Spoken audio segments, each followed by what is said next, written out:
Surrender कर दो। कारा को जबरदस्त टक्कर मारती है, तुम जंजीरों को तोड़ देती है। डायना को छुड़ाओ, हम प्रवेश द्वार की रक्षा करेंगे। हंसना बंद करो। पर डरने की बात थी। Turn it on, show us Amazo. हैवानियत से भरी वो मशीन कदर मचाने के लिए तैयार थी। उसकी आंखें तमतमाने लगती है और फिर होता है। तुम नहीं चाहोगे कि तुम्हारा बेटा यहाँ आए। पूरा शहर कब्रिस्तान में तब्दील हो गया था। शहर कंकालों से भर गया था।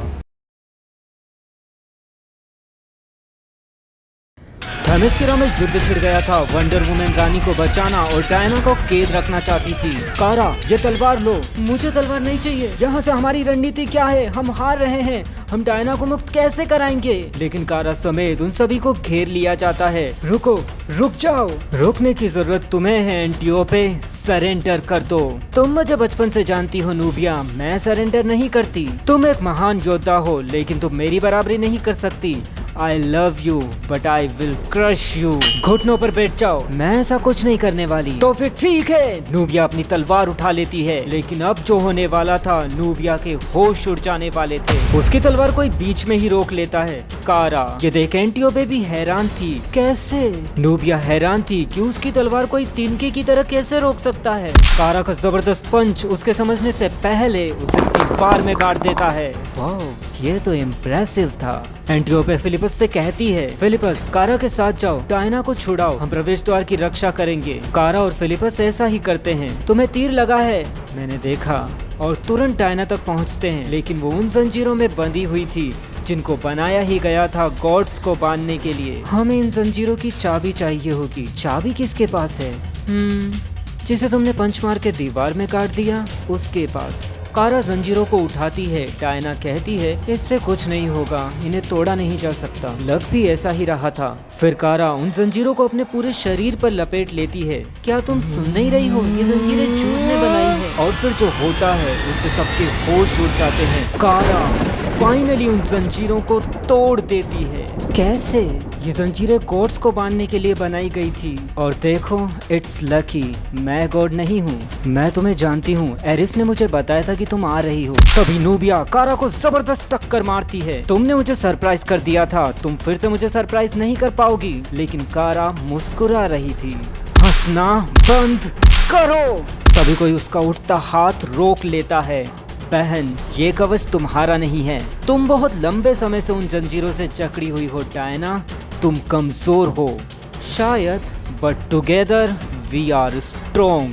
अब तीनों मिलकर उसकी बैंड बजाने वाले थे। वो उसे इतना मारते हैं कि वो लहूलुहान हो जाती है। फिलिपस कैदखाने से बाहर निकलती ही है कि उसे एंटियोपे दिखाई देती है। एंटियोपे सभी को कैदखाने की तरफ चलने को कहती है। यहाँ से बाहर निकलने का कोई और रास्ता नहीं है तो हम बना देंगे, डायना कहती है। डायना ने नूबिया से अपना कवच वापस ले लिया था, पहन लिया था। डायना बहुत खुश थी कि उसकी बहन ने उसे बचाया, उस पर विश्वास किया। फिर तो ताकतवर पंच दीवार को तोड़कर रास्ता बना देते हैं। एक एलियन और एक गॉड। जोड़ी शानदार थी। सभी बाहर आ जाते हैं, लेकिन वो आइलैंड से भाग नहीं सकते थे और कारा उन्हें आसाए छोड़कर नहीं जाना चाहती थी। वो जहाज ही हमारे भागने का एक लौता रास्ता है। अब बहुत देर हो गई है, चलो या मैं तुम सबको वहाँ ले जाऊंगी। मैं तो जा रही हूँ जहाज पर चढ़ने, फिलिपस मुस्कुराते हुए कहती है। सिपाही उन तक पहुँचने ही वाले थे। बहनों, हमें चलना होगा अभी, पाल खोलो। और तभी कारा कहती है, नहीं। वो जहाज को आगे से पकड़ती है। चिंता मत करो, हमें पाल खोलने की जरूरत नहीं है। और पूरे जहाज को खींच ले जाती है। जारी रहेगा। एक कदम फिर दूसरा कदम। आसान नहीं था। दुनिया के सबसे तेज इंसान के लिए, जिस पर बैटमैन ने पाबंदी लगा रखी थी, वो स्पीडस्टर के स्वर्ग के सामने खड़ा था, यानी दुनिया की सबसे लंबी खाली सड़क पर। वो मजबूर था चलने के लिए। उसे याद आता है वो दिन, गैलेक्सर, वो बच्चा जिसका नाम मिशेल था, वो पृथ्वी के दो सबसे शक्तिशाली लोगों के सामने खड़ा था, सुपरमैन और वंडर वुमेन के सामने, जिन्होंने उसे चोट पहुंचाई। तब मैं वहीं खड़ा था। वो बच्चा बचपन से मेरा फैन था। तभी घसीटने की आवाज आती है। रहकर बैटमैन के रूल्स उसे रोक रहे थे, लेकिन वो फ्लैश था। And run Barry run. वो ट्रक की तरफ दौड़ता है, बोनेट से होकर उसकी सीट बेल्ट हटाता है और उसे सुरक्षित बाहर ले आता है। बैरी, तुम क्या कर रहे हो? कुछ ज्यादा नहीं ब्रूस, तुम क्या कर रहे हो? I am watching you. तुम क्या चाहते हो, मैं लोगों को मरते हुए देखूं? ब्रूस, ट्रक ड्राइवर के लिए इमरजेंसी क्रू भेजा जा रहा है। मुसीबत से दूर रहो बैरी, मैं तुम्हें पनिश नहीं करना चाहता। इट्स ओके, मैं ऐसी जगह जा रहा हूँ जहाँ कभी कुछ नहीं होता। कहाँ? कैनबेरा। बैरी मिशेल के घर आया था। Laura Davis, can I help you? क्या आपका बेटा अंदर है? वो हमेशा अंदर ही रहता है। अंदर बैरी को एक व्हीलचेयर दिखाई देती है और बेड पर लेटा था मिशेल, गुमसुम उदास। उसकी माँ कहती है, उन पाखंडी हीरोज ने उस दिन इसकी रीढ़ की हड्डी ही नहीं, इससे भी तोड़ दिया। ये अब उठना ही नहीं चाहता। मिशेल, तुम कौन हो? मेरा नाम बैरी है, मैं फ्लैश हूँ था। तुम यहाँ क्यों आए हो? तुम्हारे सुपर हीरो रूप गैलेक्सर के बारे में बात करने के लिए। गैलेक्सर बेवकूफ था। नहीं, तुम नहीं थे। बैरी को अफसोस था कि उस दिन वो बहादुरी नहीं दिखा पाया। गैलेक्सर यानी मिशेल को नहीं बचा पाया, उसे नहीं बचा पाया। मुझे माफ कर दो। क्या तुम्हारे पास करने के लिए कोई और काम नहीं है? नहीं, मेरे पास बहुत खाली समय है। एक कदम, फिर दूसरा कदम। Ignore the pain. बैरी उसे फिर से सुपर हीरो बनाना चाहता था। तुम कर सकते हो। एंड हमें हार्ली और लूसी को दिखाया जाता है। लूसी? मॉम, हार्लिन तुमने कॉल क्यों नहीं किया? तुमने मुझे क्यों नहीं बताया कि लूसी ठीक है? वो मैंने फोन खो दिया था। दरअसल मुझे विलेंस किडनैप कर अमेज़न रेन फॉरेस्ट के नीचे एक विशाल बंकर में ले गए थे, जहां मुझे एक खतरनाक टेररिस्ट के लिए काम करने को मजबूर किया गया। हमने निंजा से लड़ाई की। ये सच है डेलिया। इतना कहकर हार्ली जाने लगती है। हार्ली, लूसी सुनो, मैं जानती हूँ तुम मुझे छोड़कर जा रही हो क्योंकि खतरा मेरे सर पर मंडरा रहा है। क्या? ऐसा कुछ नहीं है, मैं तुमसे मिलने आती रहूंगी। मैं तुम्हें फिर से अकेला नहीं छोड़ूंगी। डरने की कोई बात नहीं है। पर डरने की बात थी। एमेजो लगभग तैयार था, जिसे हमने पुराने एपिसोड्स में देखा था। यह भी पूरा नहीं हुआ है। मुझे बाहरी डिजाइन की चिंता नहीं है ईवो, मुझे ये बाहर चाहिए, गोरिल्ला सिटी के नीचे गहराई में। लेकिन ग्रोड को न तो स्टीन के डब्बे पर विश्वास था और न रास पर। इन्हें नीचे रखो। ग्रोड रास को मारने वाला था और किंग सोलोवर भी अभी यहाँ नहीं था, पर तभी वो आ धमकता है राजकुमार के साथ। रास हमारा दुश्मन नहीं है जनरल ग्रोड, तुम्हें ये याद रखना चाहिए कि वो मेरा गेस्ट है, तुम्हारे राजा का। पर ग्रोड के कान पर जूं तक नहीं रेंगती, तो सोलोवर अपनी मानसिक तरंगों से उसे रास को छोड़ने पर विवश कर देता है। Drop him growed now. अब रास प्रोफेसर से एमेजो को ऑन करने के लिए कहता है। अभी इसका आउटर शेल पूरा नहीं हुआ है। ये बस एक टूल है Evo. Turn it on, show us Amazo. हैवानियत से भरी वो मशीन कदर मचाने के लिए तैयार थी और रास ने ट्रायल के लिए जगह चुन ली थी। हार्ली क्वीन का शेयर्ड अपार्टमेंट। हार्ली देखती है कि आइवी यानी उसकी गर्लफ्रेंड उससे मिलने आई थी। वो दुखी थी। रास ने जिन्हें सुरक्षित रखा उन्हें जला दिया गया। हार्ली नहीं चाहती थी कि वो पुरानी बातों पर लड़े झगड़े, लेकिन रेड उसे गुस्सा दिला देती है। हार्ली, तुम इन सब से बाहर रहो, हमसे मत उलझो। तुम क्या चाहती हो कि मैं खड़े होकर तमाशा देखूं? बताओ वो ये कैसे करने वाला है? रास का प्लान क्या है? क्या हम लड़ना बंद नहीं कर सकते? आज रात के लिए हम सब भूल नहीं सकते? जरूर, लेकिन मैं सुबह तुम्हें इसके बारे में बहुत परेशान करूंगी। ठीक है। सुबह होने से कुछ देर पहले हम दुनिया को बचाने जा रहे हैं। I am sorry, goodbye Harley. थोड़ी देर बाद रेड, ओह, वो अपनी गर्लफ्रेंड के प्यारे तोहफों से सरप्राइज हो जाती है। Williams Arizona. हे हनी, वो क्या है? सीरियसली? देखो ऊपर आसमान में वो।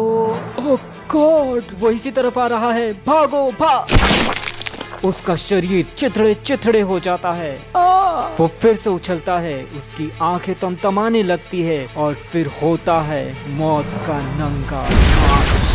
नेक्स्ट कार्नेज, हत्याकांड।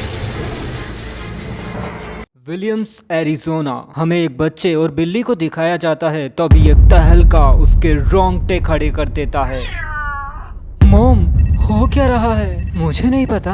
Tobey, get to the car. रुको, बिल्ली को छोड़ो, जल्दी यहाँ से चलो। छत तोड़कर एमेजो आ धमकता है। पूरे टाउन में अब 3 लोग ही बचे थे। 9 एनिमल्स। बिल्ली इंसान थी इसलिए वो बच जाती है, पर वो उन तीनों के गुर्दे लाल कर देता है। और निकल जाता है। जनसंख्या 0। इधर वेन मैनर में ब्रदर ब्रदर आई। क्या बकवास है। I am sorry to disturb you Selina Kyle. तुम ताकाजाकी के बिना रह नहीं सकते। क्या हुआ? दरअसल ब्रदर आई ने उस बड़े धमाके को सेंस कर लिया था जिसमें उस शहर के सभी लोग मारे गए थे। मैं इन्वेस्टिगेट करूंगा। तुम एरिजोना जा रहे हो? हाँ। ब्रूस सेलिना को यहीं रोककर एल्फ्रेड का ध्यान रखने के लिए कहता है। मिस कायल, क्या मैं तुम्हारे लिए चाय लाऊं? कोई बात नहीं एल्फ्रेड, तुम आराम करो, मैं यहाँ सब संभाल लूंगी, तुम जाओ। फिर बैटमैन निकल पड़ता है उस बर्बाद शहर की तरफ। बैटगर्ल, प्लास्टिक मैन, ल्यूक, क्या तुम कभी एरिजोना गए हो? प्लस उसे घर पर ही रहने दो, तुम नहीं चाहोगे कि तुम्हारा बेटा यहाँ आए। पूरा शहर कब्रिस्तान में तब्दील हो गया था। शहर कंकालों से भर गया था। ऐसा क्या हुआ होगा? यही जानने के लिए हम यहाँ आए हैं। प्लास्टिक मैन फ्लेक्सिबल था, हर जगह घुस सकता था। अच्छी तरह देखो प्लास, लेकिन उन्हें मिलते हैं बस कंकाल। तभी कुछ मिला है। क्या? एक पपी। बैटमैन चारों तरफ नजर दौड़ाता है और उसे समझते देर नहीं लगती कि मरने वालों में बस इंसान है, न पेड़ न जानवर। ये रास का काम है शायद। लेकिन ये उसने किससे करवाया और ये शहर ही क्यों? वो दूर दराज का इलाका था, ट्रायल के लिए आसान टारगेट। बहरूपिया बैटमैन नाराज था कि निर्दोष लोग मारे गए। निर्दोष लोग मरेंगे। सोलोवर के लिए वो बस आटे के साथ पिसे खून की तरह थे। उसे बस अपने मकसद की परवाह थी, इंसानों से प्रकृति और जानवरों को बचाना। मैंने पूरी जगह देख ली है, वो जो भी है उसे हराना मुश्किल होगा। हमें सभी को इकट्ठा करने की जरूरत है। क्या करने के लिए? तभी उस बच्चे की बिल्ली आ जाती है। ओ बेचारी। बिल्ली प्लास को खरोच देती है। और ब्रायन, चलो आ जाओ। फिर वो प्लेन लेकर निकल जाते हैं और बिल्ली उस धुएं में खो जाती है। लेकिन अभी कुछ शानदार होने वाला था। वो बिल्ली बड़े गुस्से से प्लेन को देख रही थी। तभी उसके सामने एक रेड रिंग आ जाती है। पृथ्वी के डेथ स्टार, तुम्हारे अंदर बहुत गुस्सा है। वो बिल्ली बन जाती है एक Red Lantern. Welcome to the Red Lantern Corps. जब बैटमैन पहुंचा फोर्ट्रेस ऑफ सॉलिट्यूड। इस नेक्स्ट एपिसोड में क्या होगा जानने के लिए देखते रहें LK एक्सप्लेनर। अब मैं चला अपने सुपरमैन के ड्रीम को पूरा करने, I mean सोने।